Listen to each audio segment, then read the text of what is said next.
What is going on, everybody? It is ERB Sports. We are back with our Day 1 National Recap.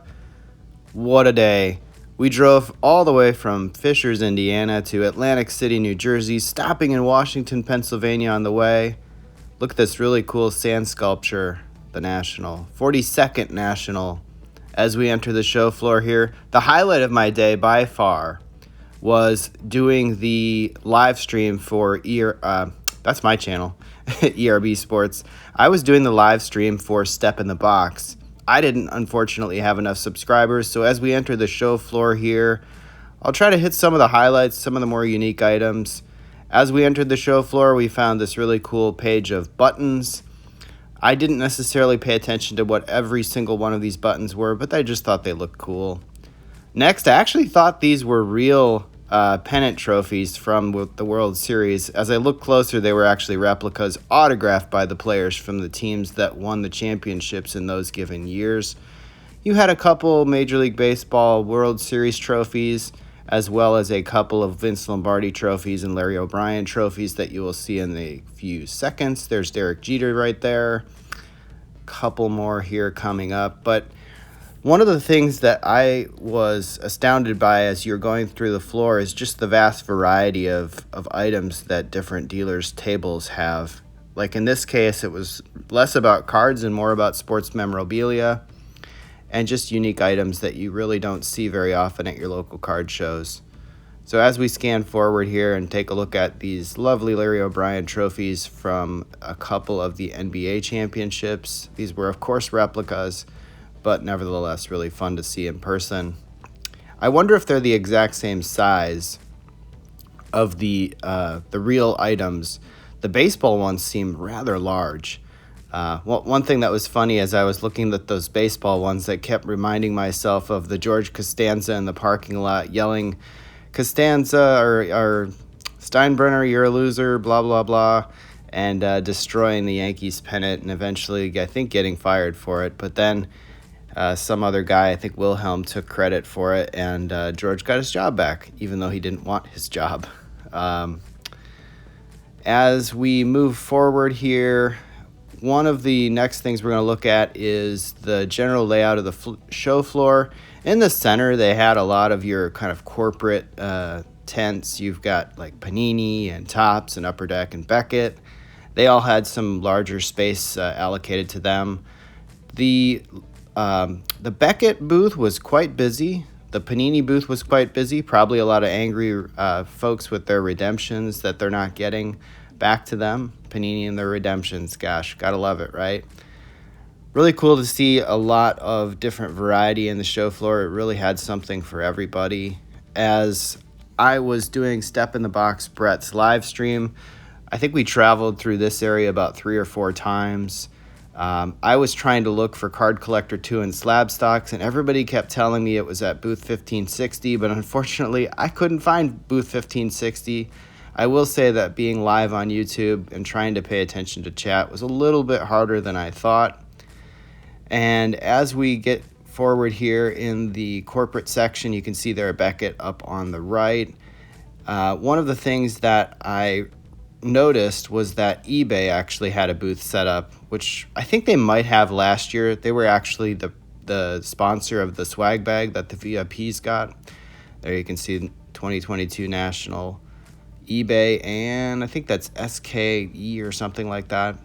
So as we look at some of the showcases here, this is a showcase that had some vintage. They got a Mike Trout in there, a BGS 9.5. I think that said 1300 on it. That's come down a lot from the highs where it was about a year and a half ago. Really good to see a more affordable price point on some of these higher end cards. You got James Harden there on the right. Who cares about James Harden, right? I think we're going to see some Steph Curry here in a bit. That was something that we had our eyes out for at every showcase we hit. Any Patrick Mahomes fans out there? We've got a lot of signed memorabilia from Patrick Mahomes from the Kansas City Chiefs. A lot of signed helmets here. This person had a lot of vintage as well at their booth. I don't necessarily go through a lot of vintage. It's not really my thing. But really cool to see a lot of variety. Like I said, this show had something for everybody. If you didn't find what you were looking for at the vintage, you'd probably find a modern or ultra modern or even a non-sports related item. You guys ready for this next item? You know what this is. We weren't sure what we were going to see as a special item at this year's National, but after searching the show floor and kind of seeing where Heritage Auctions was set up, these were the folks that actually had the SGC 9.5 Mickey Mantle on display. Now, many speculate that this item is up for auction right now, and yes, will go close to $10 million. Now, the economy is down, but let's be honest, if somebody has $10 million to spend, does it really matter?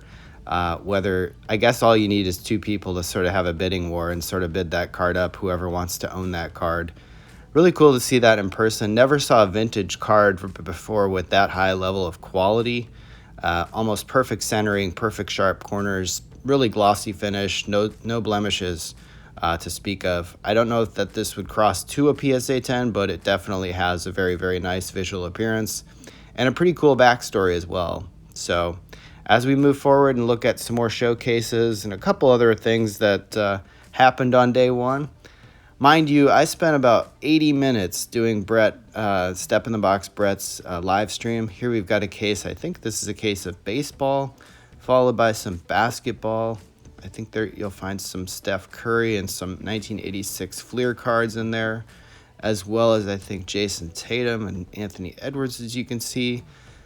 We were looking for some Giannis in addition to Curry. We had one Giannis case that we did find, and there's some Curry right there.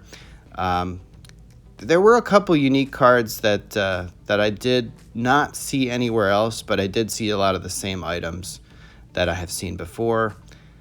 A couple more showcases here. This is some vintage basketball. Some pretty cool items in there.